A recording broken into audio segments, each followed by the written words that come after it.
Occasion ఏదైనా location ఎక్కడైనా తెలుగువారి వేడుక అంటే ఆలివ్ మిఠాయి ఉండాల్సిందే. మిఠాయి అంటే ఆలివ్. అందరికీ నమస్కారం. నేను Swaroopa Potlapalli. Welcome to Suman TV. మీరందరూ కూడా గమనిస్తూ ఉండొచ్చు, ఈ మధ్య కాలంలో ఒక విష సంస్కృతి బాగా పెరిగిపోతోంది. ఎక్కడ ఏదైనా శుభకార్యం జరుగుతుంటే చాలు హిజ్రాలు గుంపులుగా వాలిపోయి నానా హంగామా చేస్తూ ఉన్నారు. గృహప్రవేశం కావచ్చు, పెళ్లి కావచ్చు, లేదంటే ఒక బిడ్డ పుట్టినా కానీ ఈ ట్రాన్స్జెండర్స్ అనేవాళ్ళు అక్కడికి వెళ్ళిపోయి ఆశీర్వాదాల పేరుతో అపచారాలకు ఒడిగడుతూ ఉన్నారు. ఈ మధ్యకాలంలో హైదరాబాద్లో ఒక వ్యక్తి 2 ఇళ్లు కట్టుకుంటే అక్కడికి వెళ్ళి ఏకంగా ₹1,00,000 డిమాండ్ చేశారు. ఆయన డబ్బులు ఇవ్వడానికి నిరాకరించడంతో తల పగలగొట్టారు. ఈ ఘటన మీద ఇప్పుడు పెద్ద చర్చ జరుగుతోంది. ప్రస్తుతం నాతో పాటు ఉన్నారు లైఫ్ కోచ్ వనజ రామశెట్టి గారు. ఆవిడతో మాట్లాడదాం. నమస్తే వనజ గారు. నమస్తే అండి స్వరూప. వనజ గారు, అసలు హిజ్రాలు అనే వాళ్ళ ఆశీర్వాదానికి అంత పవర్ ఉంటుందా? వీళ్ళని మనం అర్ధనారీశ్వర తత్వానికి ప్రతీకలుగా ఎందుకు చూస్తుంటాం? బికాస్ ఏంటంటే జనరల్గానే మనకి మన పురాణాల్లోకి వెళ్ళినప్పుడు శివపార్వతులు అర్ధనారీశ్వర స్వరూపంగా మనం పూజిస్తాం. అది అయిపోయిన తర్వాత ఎప్పుడైతే ఈ హిజ్రాలు అప్పటి నుంచే ఉన్నారు, అంటే ఇప్పుడు కొత్తగా ఏం లేదు. మనము పురాణాల్లోకి వెళ్ళిపోతే మనకి నపుంసకత్వం అనేది అయితే అంటారో అది అప్పటి నుంచి కంటిన్యూ అవుతూనే ఉందన్నమాట. కొత్తగా వచ్చింది అట్లా ఏం లేదు ఇది. కాకపోతే ఏంటంటే మనము వాళ్ళని కూడా దైవ స్వరూపంగానే చూస్తాం, పవర్ఫుల్ పీపుల్గా. ఎలా అయితే ఒక సెయింట్స్ని, ఋషుల్ని, వాళ్ళని ఎలా అయితే మనము ఎంతో పవిత్రంగా చూస్తామో వీళ్ళు కూడా అంతే పవిత్రంగా ఉండేవాళ్ళు ఒకప్పుడు. అంతే పవిత్రంగా వాళ్ళ పనులు వాళ్ళు చూసుకునేవాళ్ళు. వాళ్ళ బ్లెస్సింగ్స్ చాలా పవర్ఫుల్, నిజంగానే చాలా చాలా పవర్ఫుల్ అనమాట. అందుకనే చూడండి, ఒక మంచి హిజ్రా ఎవరైనా ఎదురొచ్చినా కానీ వాళ్ళు మనకు వచ్చి వాళ్ళంతటా వాళ్ళు వచ్చి మనం ఏదైనా షాప్ ఓపెనింగ్స్ చేసినా ఏం చేసినా సో వాళ్ళంతటా వాళ్ళు వచ్చి బ్లెస్సింగ్ ఇస్తారు. చూడండి, కొంతమంది అట్లా జనరల్గా ఇచ్చేస్తారు. ఓకే, అట్లా బ్లెస్సింగ్ చేసినప్పుడు మనకి ఎదుగుదల ఉంటుందని అంటారు అనమాట. అదే సేమ్ థింగ్ అప్లికబుల్. మళ్ళీ వాళ్ళు తిట్టినా శాపనార్థాలు పెట్టినా అంతే డౌన్ఫాల్ ఉంటుందని అంటారు. అయితే అలా ప్రాక్టీస్లోకి వచ్చేసింది. అలా ప్రాక్టీస్లోకి వచ్చేసిన తర్వాత మనకు అలవాటు అయిపోతుంది కదా.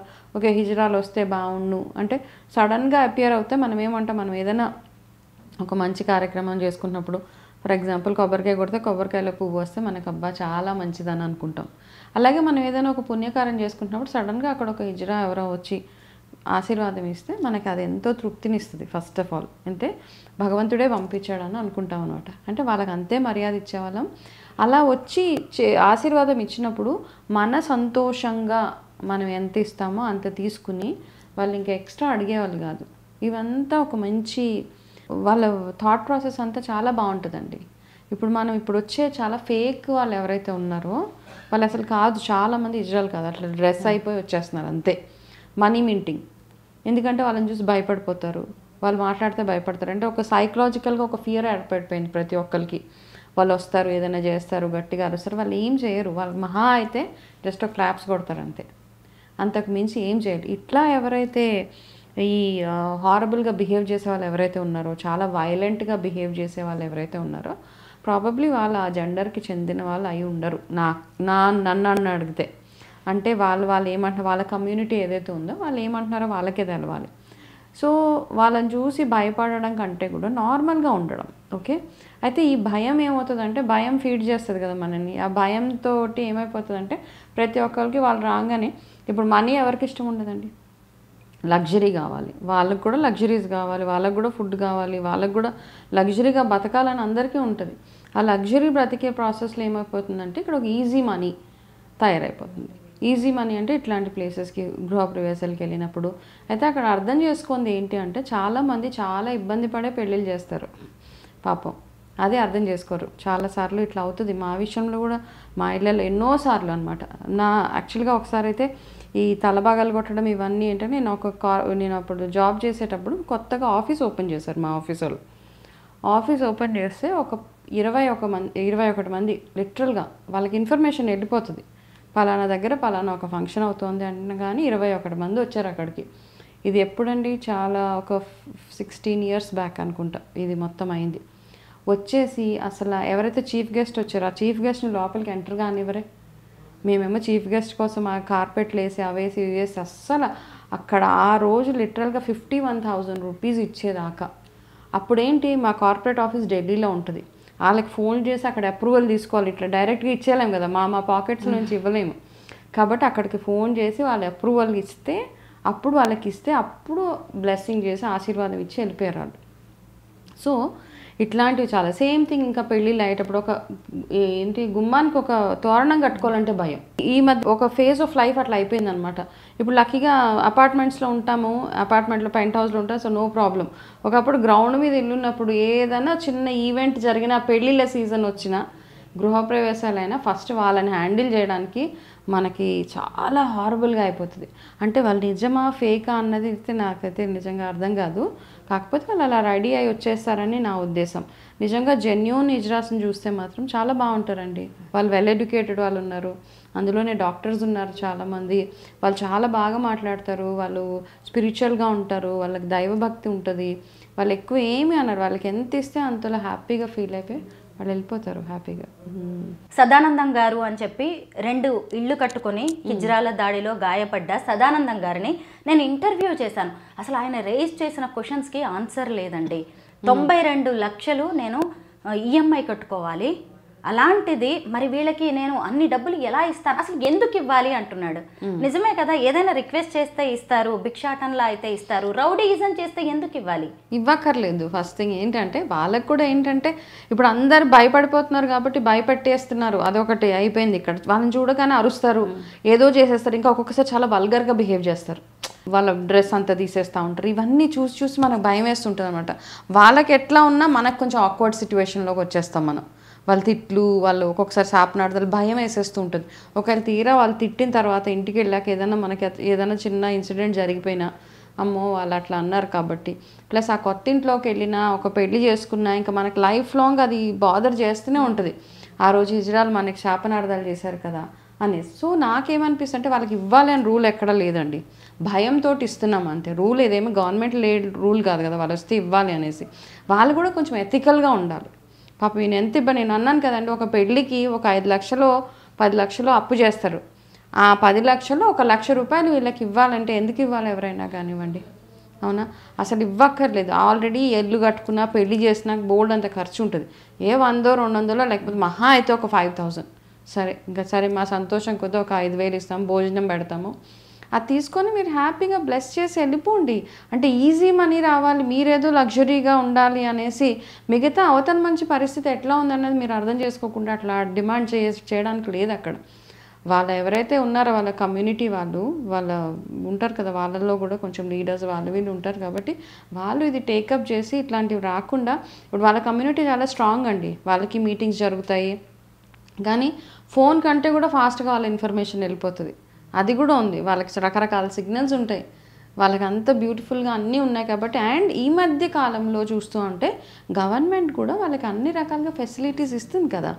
వాళ్ళు డాక్టర్స్గా ఉంటున్నారు, బాగా చదువుకుంటున్నారు. చాలామంది ఇంటర్వ్యూస్ గవర్నమెంట్ హాస్పిటల్లో ఐ థింక్ ఒక డాక్టర్ కూడా ఉన్నారు ఇదే కమ్యూనిటీకి చెందిన వాళ్ళు. సో అట్లా ఉన్నప్పుడు వాళ్ళు కూడా ఇట్లాంటి ఆపర్చునిటీస్ వస్తున్నాయి కాబట్టి మనం కూడా ఇట్లాంటి ప్రొఫెషన్ వదిలేసి చక్కగా చదువుకుని ముందుకెళ్ళి రకరకాల జాబ్స్లో మనం సెటిల్ అయితే, జాబ్స్ ఇవ్వట్లేదని లేదండి. ఇప్పుడు ఈ మధ్య చాలా అవేర్నెస్ పెరిగిపోయింది, ఓపెన్గా ఉన్నారు అందరూ, దే ఆర్ యాక్సెప్టింగ్ ఎవ్రీథింగ్. ఇప్పుడు అన్యాక్సెప్టబుల్ సిచ్యువేషన్స్ ఒకప్పుడు పాత రోజులు అవన్నీ పోయినాయి. హిజ్రాలు అంటే వాళ్ళు అలాగే ఉండాలి, వాళ్ళకి ఒక పని ఇచ్చేవాళ్ళు కాదు, వాళ్ళని ఎక్కడ జాయిన్ చేసుకునేవాళ్ళు కాదు, ఏం కాదు. ఇప్పుడు నేను ఒక కంట్రీకి వెళ్ళాను, అక్కడ ఏంటంటే ఈ కమ్యూనిటీ వాళ్ళే ఈ చక్కగా బ్యూటీషియన్స్ లాగా ఇలాగా వాళ్ళకి అట్లాంటి జాబ్స్ ఉన్నాయి, వేరే కంట్రీస్లో యాక్సెప్టబుల్. ఇక్కడ ఇంకా కొంచెం మనము ఆ ప్రాసెస్లో ఇంకా అర్థం చేసుకొని అవన్నీ ఇక్కడ కూడా స్టార్ట్ చేస్తే వాళ్ళకు కూడా ఉపాధి కల్పించినట్టయితే కనుక, అండ్ ఉపాధి కల్పించిన వాళ్ళకి కష్టపడే తత్వం ఉండాలి. ఇప్పుడు ఎప్పుడైతే మనకి ఈజీ మనీ అలవాటు అయిపోయిందో, నేను ఒకరోజు ఒక ఫంక్షన్ అవుతే వెళ్తే నాకు ఇట్లా అక్కడ వెళ్ళి గట్టిగా అరిసినా, ఒక 2-3 చప్పట్లు కొట్టినా నాకు 50,000 చేతికి వస్తుందంటే అదే అలవాటు అయిపోతుంది. సో వాళ్ళ కమ్యూనిటీలో వాళ్ళు డిస్కస్ చేసుకుని వాళ్ళ ఫ్యూచర్ ఎట్లా ఉండాలన్నది వాళ్ళు ఆలోచించుకోవాలి తప్పిస్తే ఇవ్వాలి అనే రూల్ ఎక్కడ లేదండి.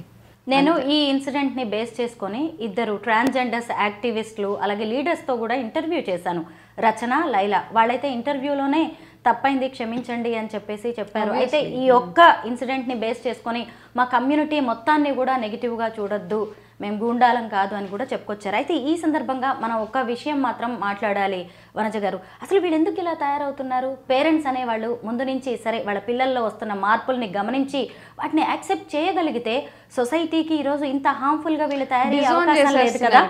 ఎస్, పేరెంట్స్ నుంచి సొసైటీ నుంచి కూడా ఇది కొంత మొదలవుతున్నట్టుగా కనిపిస్తోంది. 100%. ఎందుకంటే పేరెంట్స్ ఏంటంటే వాళ్ళు సొసైటీ గురించి ఆలోచిస్తారు.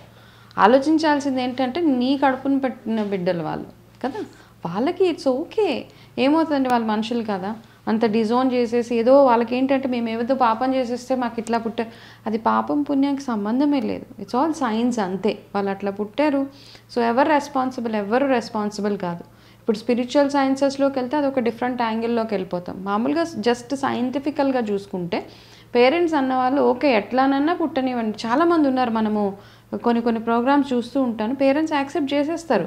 ఇప్పుడు వాళ్ళకి సర్జరీస్ చేయించుకోవడానికి అలౌ చేసేస్తారు. ఇంకేం చేస్తామండి, సర్జరీస్ చేయించుకొని వాళ్ళని హ్యాపీగా వాళ్ళ లైఫ్ వాళ్ళు లీడ్ చేయి.